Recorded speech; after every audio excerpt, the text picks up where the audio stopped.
Salut les gens, tu vas bien? La France est magique. Ouais, bon, c'est pas à toi que je vais apprendre qu'en France, on a perdu toute légitimité, toute indépendance au profit de l'Europe. L'Europe qui gère tout et qui essaye petit à petit, et qui va y arriver, à renier toutes nos libertés. Alors, je sais pas si tu as entendu la toute dernière qui va sortir. Ah bah là, celle-là, elle est magique aussi, ça.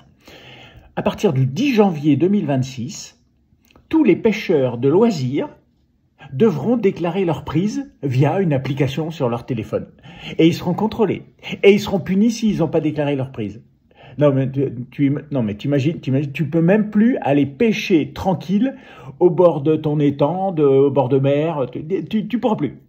Alors l'étang encore, il faut des permis. Donc là encore. Mais en mer, on était encore tranquille. Eh ben non, ça sera fini. Non. Alors tout ça pour protéger le milieu aquatique, bien entendu. Bon, cette loi ne s'applique pas aux chaluts qui sont en train de racler tous les fonds. Et non, ça, c'est eux, ils sont surveillés en mer, en mer. Parce qu'il y a des mecs qui viennent surveiller sur les bateaux, bien entendu. Non, mais franchement, ils sont totalement déconnectés de la situation. Ils sont hors vie, ces gens-là. Bon, heureusement, on a Sébastien Lecornu. Tu vois qui c'est, là? Lui, là. Ouais. C'est notre nouveau Premier ministre. Alors, lui, il prend des bonnes décisions, hein. Enfin, des sacrées décisions, là. Alors, il a réduit les avantages des ministres, hein. Ils n'auront plus droit, bientôt, à une bagnole de fonction, à un secrétaire, non. Enfin, ça dépendra, parce que c'est marqué, hein, ça dépendra de la situation, sinon c'est reconductible. Donc, en fait, c'est du...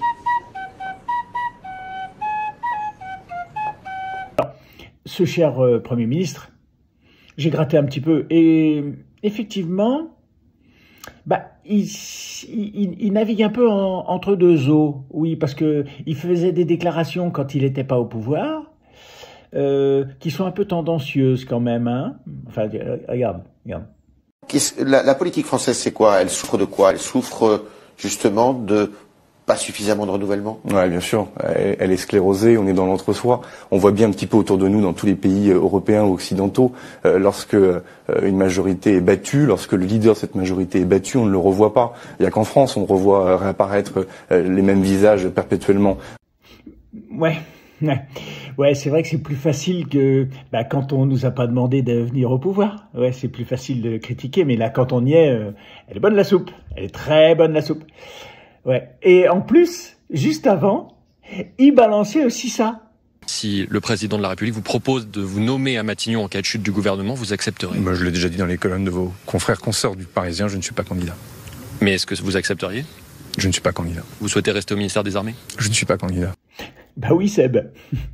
Maintenant, il y a des archives un peu partout. Ah, c'est difficile de passer entre les mailles du filet. Bah ouais. Enfin bon, les gens, je te souhaite une bonne pêche. Et puis, un bon Premier ministre.